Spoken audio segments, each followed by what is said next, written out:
If your garden soil looks lifeless, dries out too fast, or produces weaker crops every season, you are not alone, and this guide is exactly for you. Welcome back to Evergreen Garden, where we focus on real gardening that actually works. Before we go any further, subscribe to the channel, leave a comment about the condition of your soil, and share this with another gardener who is struggling. What you are about to learn can completely change how your garden performs, even if your soil has been overused for years. Let us get straight into it, because tired soil is one of the biggest hidden reasons gardens fail, and most people try to fix it the wrong way. Tired soil is not dead soil, but it is severely unbalanced. Overused soil usually comes from repeated planting without proper replenishment. Year after year of growing crops pulls nutrients out while compacting the soil structure. The result is soil that looks hard when dry, sticky when wet, and unable to support healthy root systems. This soil often lacks organic matter, beneficial microbes, and proper air spaces. The mistake many gardeners make is thinking they need more fertilizer when what the soil actually needs is rebuilding. Plants do not just feed on nutrients. They depend on soil life, structure, and moisture balance. When those systems collapse, plants struggle no matter how much fertilizer you add. For exhausted beds, you'll want to apply a compost layer about 5 to 8 centimeters thick at the beginning of each growing season. If, say, the soil is extremely poor, you can actually go up to 10 centimeters. This compost, though, shouldn't be dug in deeply. Just spread it right on top and let earthworms and microbes do the work for you. If you absolutely must incorporate it, mix only the top 15 centimeters so you don't disturb those deeper soil layers. A simple working ratio for homemade compost is, 3 parts dry carbon material, like dried leaves or straw, to 1 part green nitrogen material, such as kitchen scraps or fresh grass clippings. Well-finished compost should, smell earthy and crumble easily in your hand. Feeding the soil life, honestly, matters more than feeding the plants themselves. Healthy soil is alive, and tired soil is often biologically starved. Microbes, fungi, and bacteria are the ones responsible for converting organic matter into plant-available nutrients. Without them, nutrients just stay locked up, and roots really struggle. One powerful way to restore soil life is by using compost tea or microbial inoculants. A basic compost tea can be made by soaking 1 part finished compost in 5 parts non-chlorinated water for, about 12 to 24 hours, giving it a stir every now and then.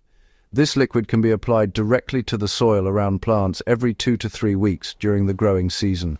Another proven method is adding small amounts of well-aged animal manure. Use it sparingly, mixing 1 part manure with 3 parts compost to prevent burning plants and, overwhelming the soil with nitrogen.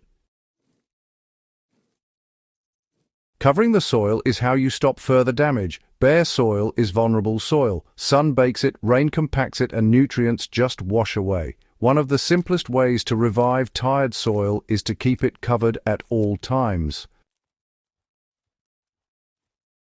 Mulching with straw-dried grass leaves or wood chips creates a protective layer that feeds soil organisms while improving moisture retention.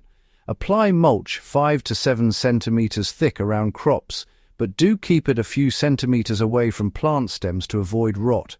In vegetable beds, chopped leaves mixed with straw work exceptionally well. In perennial areas, wood chips break down slowly and support fungal networks that trees and shrubs depend on. Crop rotation prevents soil exhaustion from repeating.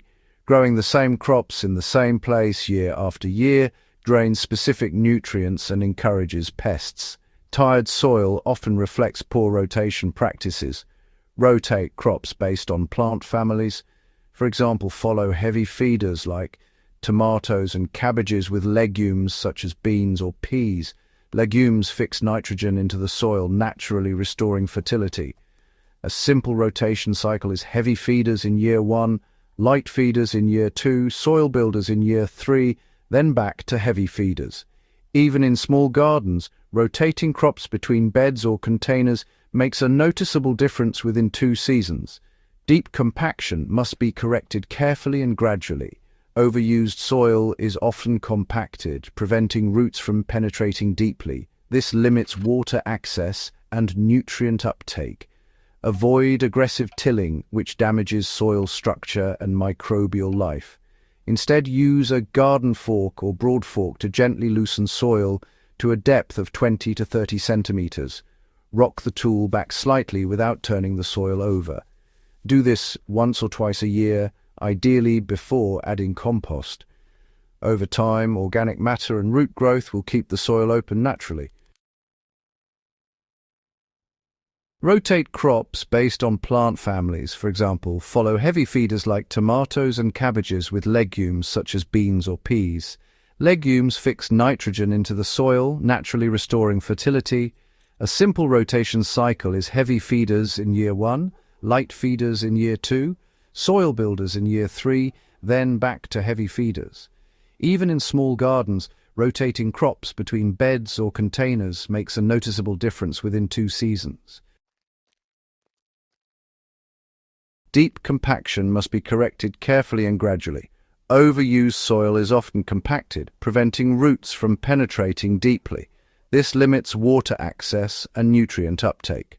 Avoid aggressive tilling, which damages soil structure and microbial life. Instead, use a garden fork or broad fork to gently loosen soil to a depth of 20 to 30 centimeters. Rock the tool back slightly without turning the soil over. Do this once or twice a year, ideally before adding compost. Over time, organic matter and root growth will keep the soil open naturally. Balanced mineral nutrition restores long-term productivity. Tired soil is often deficient in calcium, magnesium, and trace minerals, not just nitrogen. Adding crushed eggshells, agricultural lime, or rock dust can correct long-term imbalances. A safe general application is 1 to 2 handfuls of finely crushed eggshells per square meter worked lightly into the topsoil. For rock dust, apply about 1 kilogram per 10 square meters once every 2 to 3 years. These minerals do not feed plants immediately, but they rebuild soil resilience and structure. Water management determines how fast soil recovers. Poor watering practices worsen tired soil.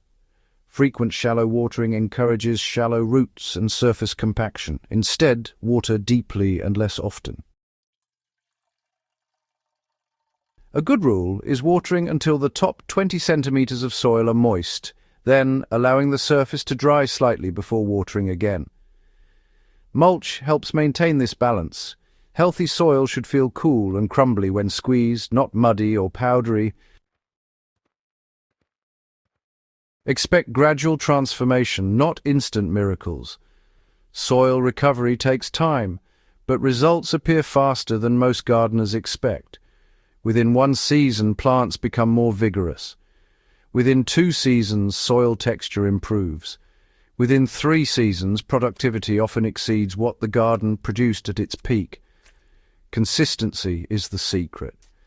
Small actions repeated every season rebuild soil faster than extreme interventions done once. This is how serious gardeners grow food anywhere. Growing food in tired, overused soil is not about shortcuts or chemicals. It is about understanding soil as a living system and working with it. When you rebuild organic matter, protect soil life, manage water properly, and rotate crops intelligently, even the most exhausted ground can become productive again. If this guide helped you, subscribe to Evergreen Garden for more serious, practical gardening content.